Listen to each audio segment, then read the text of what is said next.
Assalamualaikum warahmatullahi wabarakatuh. Salam dan bahagia.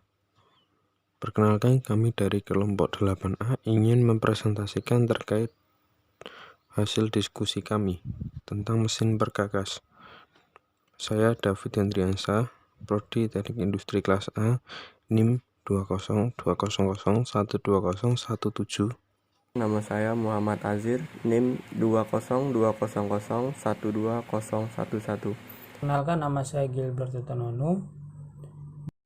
Nama saya Arya Janwira, NIM 20200120112. Di sini saya akan menjelaskan tentang mesin gerinda. Mesin gerinda adalah salah satu mesin yang digunakan untuk mengasah atau memotong benda kerja. Mesin gerinda merupakan jenis mesin perkakas yang berfungsi untuk memotong, meratakan, membuat alur, dan membentuk benda kerja. Dalam melakukan proses kerjanya, mesin ini memiliki mata gerinda yang beraneka ragam sesuai benda kerja yang dikerjakan, seperti mata gerinda potong, mata gerinda asah, mata gerinda pengklap, dan lain-lain. Mesin gerinda memiliki beberapa jenis, antara lain 1. Mesin gerinda lurus. Mesin gerinda ini digunakan untuk menggerinda benda kerja dengan bidang rata. 2. Mesin gerinda tangan. Mesin gerinda ini merupakan mesin yang serbaguna karena dapat digunakan untuk menggerinda atau memotong benda logam, kayu, bahan bangunan, kaca, dan juga dapat digunakan untuk memoles mobil. 3. Mesin gerinda datar. Pada umumnya, mesin ini digunakan untuk menggerinda permukaan yang meja mesinnya bergerak horizontal bolak-balik. 4. Mesin gerinda duduk. Mesin gerinda duduk dipakai untuk mengasah benda yang berukuran kecil, misalnya seperti mata arbor, pahat tangan, kapak, pahat, bubut pisau, golok, dan lainnya. Prinsip kerja dari mesin gerinda adalah batu gerinda yang berputar, kemudian bergesekan dengan benda kerja, sehingga terjadi pemotongan atau pengasahan.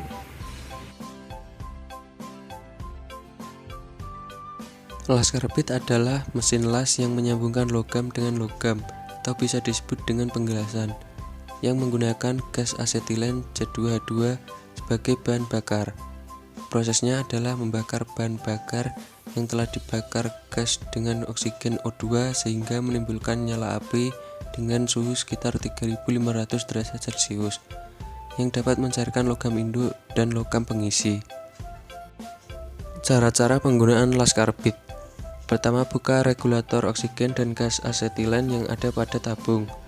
Lalu buka sedikit keran gas asetilen pada torch atau obor las, dan gunakan pemantik atau korek untuk menyalakan api pada ujung lubang torch. Harap perhatikan jarak tangan Anda saat menyalakan pemantik untuk menghindari kecelakaan kerja.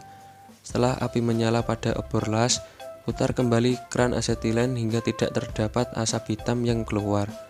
Lalu buka keran oksigen perlahan hingga Anda mendapatkan nyala api yang sempurna.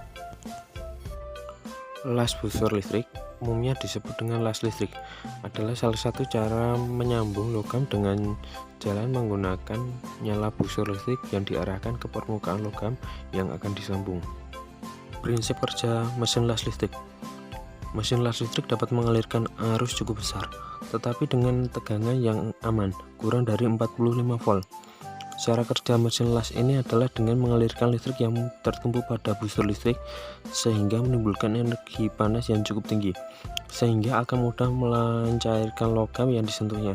Untuk menjalankan mesin las ini adalah dengan menempelkan atau menjepit elektroda dengan klem yang beraliran listrik plus, dan menempelkan atau menjepit logam yang akan dilas dengan klem yang beraliran listrik plus. Jika kedua klem ini tidak dipasangkan sesuai dengan posisinya, maka mesin las ini tidak akan dapat digunakan.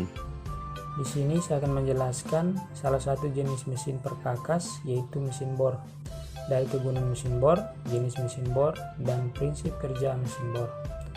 Untuk yang pertama adalah kegunaan mesin bor. Kegunaan mesin bor adalah alat yang digunakan untuk membuat lubang pada besi, kayu, dan tembok ataupun pada media lainnya. Yang kedua adalah jenis mesin bor. Ada 8 jenis mesin bor. 1. Mesin bor tangan. 2. Mesin bor impact. 3. Mesin bor SDS. 4. Mesin bor cordless. 5. Mesin bor cord. 6. Mesin bor duduk.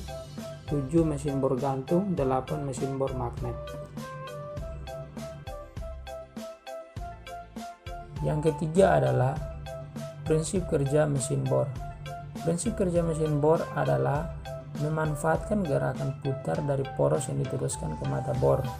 Untuk pemilihan mata bor disesuaikan menurut dengan jenis bahan dari benda kerja yang akan dibor, sekaligus harus memperhatikan diameter mata bor dan kecepatan dari putaran mesin bor.